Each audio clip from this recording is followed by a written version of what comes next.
how's it going? Hey, Mom. I watched another movie. Wonderful. What'd you watch? Okay, so I watched uh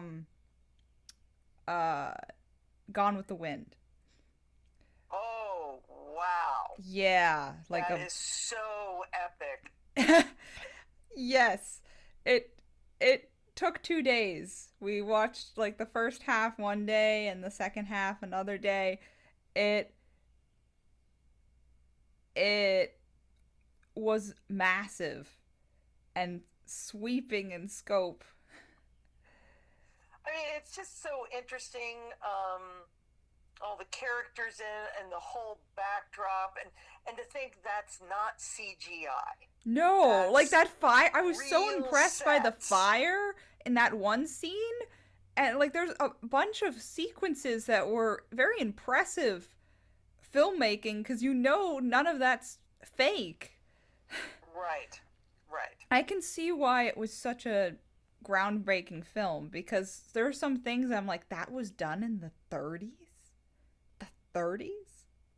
Usually in that women in those types of stories back then are so frail and constantly fainting and she was such a spitfire. I mean, she shot a man in the 30s. I was so convinced it wouldn't happen because it was the 30s. And the Right. fact that she absolutely did shoot him was what just shocked me. I was like, damn. I was blown away. That movie was so revolutionary at the time, Yeah. showing that strength and resourcefulness and ruthless cunning. Also, it's a movie that was not afraid to make their female protagonist unlikable, which is No, something exactly. that people struggle with in especially in the modern day where there's they're so afraid of making their female protagonist unlikable that they make them unlikable because they don't give them, human traits. And Right, right. she, terrible person, very unlikable, great character, extremely True. entertaining to watch. As a human being, she was truly rotten. To rotten to the core. Because apparently the author of the book, the original protagonist, was Melanie, the very sweet and good natured person that's beside her through the whole thing. But Right. but Scarlett was just so much more interesting as a person, and I get it. She is interesting. She is terrible, and there's almost something very. It's such an interesting perspective of this horrifying, brutal war and terrible things are happening in the background and suffering and death, and this such a self-centered woman is the point of view character while this backdrop is happening. It affects the perspective very in a very interesting way. I mean, in general, the perspective was very interesting. It's very rare to see that side of the war in any media. She, I mean, her will to survive and her manipulation and just, she was just a She rotten was human being. rotten. But And the only reason why she could get away with it is she was so gorgeous well, that that's people would weird put up because with I her remember rottenness. remember I did that video of the first lines of romance novels. Going to brain camp. Man, you suck at this. Make it stick. Why are you putting it in the middle? Put it in the. Oh my god. No, no. There. This will be a good spot. Oh, it would be a good spot. There we go. Okay. Now we can't even read what's under it. And there's plenty in that same boat. You can put it like here, though. But What do you mean? oh yeah, because that's definitely gonna stick. Yes, in fact, it did. And And Yeah. so I know the first line of Gone with the Wind, which is that she wasn't beautiful. But she was so charming and charismatic that boys didn't care. Now they got this gorgeous actress to play her. Vivian Lee. It's hard to find someone more beautiful than her. She was breathtaking in every. Oh my gosh, the costumes, the dresses. I was. There were some moments where I took my breath away. Just how gorgeous the way those dresses just float across the screen.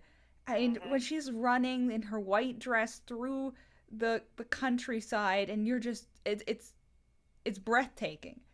I was blown away.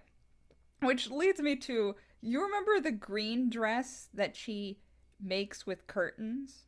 Yes. Yes, and Carol Burnett had like one of the best sketches ever making fun of that, just so you know. When you have a chance, go back and watch that. Okay, I'll watch that. Starlet, I love you. That gown is gorgeous. Thank you. I saw it in the window and I just couldn't resist it. Well, the funny thing is I could see that Madeline was ready to pause something, and she paused at that moment, and she looked at me and she's like, I thought that Parch in the green curtains at the beginning of your book was a reference to this, until she found out I had never watched it. So everybody who's not Gone with the Wind will think that this is a reference to because I did. I'm gonna claim that now. Now I'm like, oh yes, it's a very studious literary reference to Gone with the Wind. That he's dressed in curtains. Yeah. Yeah, I totally did this on purpose. Purpose. It's amazing. I was like, oh yeah, you're right. My romantic lead was dressed in curtains. I forgot. Oh my goodness. So yeah, it's such a powerful movie. It was power. The shot of all the dying troops on the ground as she's walking through it, and them reaching for her, it felt like a zombie movie. Just how horrifying that was to witness. More women were married to like one-legged men in like, I think it was Alabama or Mississippi than anywhere else. It was horrifying. Horrifying. It is horrifying. They did a really good job of showing the horror of war without ever showing the war. It's all in the background, but it was such a terrible and bloody conflict, and you just felt that. It was extremely impressive. And and then there's the various romances. Well, Rhett Butler was just as unscrupulous as they were the same person. That was one of the great things about their whole relationship, is they're both terrible people and kind of deserve each other. And there's something beautiful about that. It was of course, once their child died, then he lost all desire, because he was just so tired of her crap that he's just like, okay, I am out of here. So that was one of the really blame him. No, not really. Mm-mm. I don't think it's gonna last though. Right. She promises to get him back, and it's hard to bet against her. You're like, I can't. That's not something I'm gonna bet against. Well, if she shows up in that red dress a couple more times, it might work. I know. Okay, maybe I'll take you back. That scene when he's drunk, and I don't know. There's something about the visual language or the sets. I feel like Beauty and the Beast, the animated film, might have referenced that. Just when they're having that dinner right before, like while he's drunk and he's out of control. There's I think it might be referencing that. Just the way it's shot at the dinner table and then the stairway. I don't know. There's feel something to it. Oh, okay. I don't. Okay. That's what I thought of when the watching. Next time I watch Beauty and the Beast, I'll see if it cues a memory. But I'll try to keep that in mind. You know who definitely referenced it? Who? Empire Strikes Back. the Han and Leia relationship is clearly inspired there to some degree, because that scene when she's talking to him in on his ship, and they're like, he's like, you like me because I'm a scoundrel, you know that scene. Yes, That it is. Yes. that scene is stolen almost word for word from Gone with the Wind in the book. It's not in the movie, but in the book there's a scene where Red and Scarlet's like you're a vagrant, you like me because I'm a vagrant. That sequence is lifted almost word for word.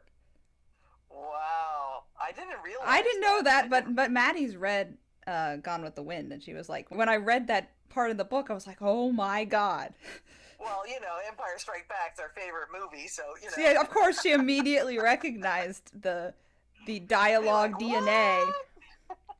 What parts did you like the best? Everything out of her maid was gold. I I loved think her. I think she won the Academy Award. Her maid, I don't think so. Oh, she was the first African American that won some award. Really? I think so. Oh, yeah. I hope so, because she was the best part. She was just so great in every scene. Best supporting, I think. I hope so. Like that. I loved her. She was such a character and was so likable, and also probably the most sensible person there. She made me smile every time she was on screen. But the set scenes were spectacular. Oh yeah, the scenes were great. And It was also very, I mean, okay, at the end you could tell that they were adapting a massive book and were running out of time, because the last I don't know, 30 minutes feels like it's on 2 times speed, just because all these tragedies happen, but super one after super another, back to right. back, where you can't, it becomes comedic. So many people died from falling off their horse or falling or this, but there was 3 falling deaths back to back to back, so that it feels, it doesn't really land properly. And also the timing of certain deaths, when Melanie goes in to convince Red to bury his daughter, right? And then you don't see what she says, but she does succeed. She comes out and she's like, I did it. And then she collapses and then dies. And they had a scene that explained that she was, had pregnancy, and that she could die from that, and she's not well and she's unhealthy. But because of the timing, it felt like she died from the effort to convince Red to bury his daughter. The timing was way off. But yes. She was like, I've done it. Collapse. Death. It's just like, what? Right. And then, then there's so many terrible things back to back to back that the tone, it messed with the tone too much. But I don't know what they could have done, because they had so much to get through. Right. How big is the book? It's clearly chunky, if it could fill a 4-hour movie and still not feel. Yeah, I've never read it. I'm assuming it's huge, but that's not really my genre. Yeah. Give me magic and wizards, damn it. All right. I gotta let you go. I gotta get to tea. Oh, have fun. Take some pictures and send it to me. I will. Okay. Love you. Love you. Bye-bye.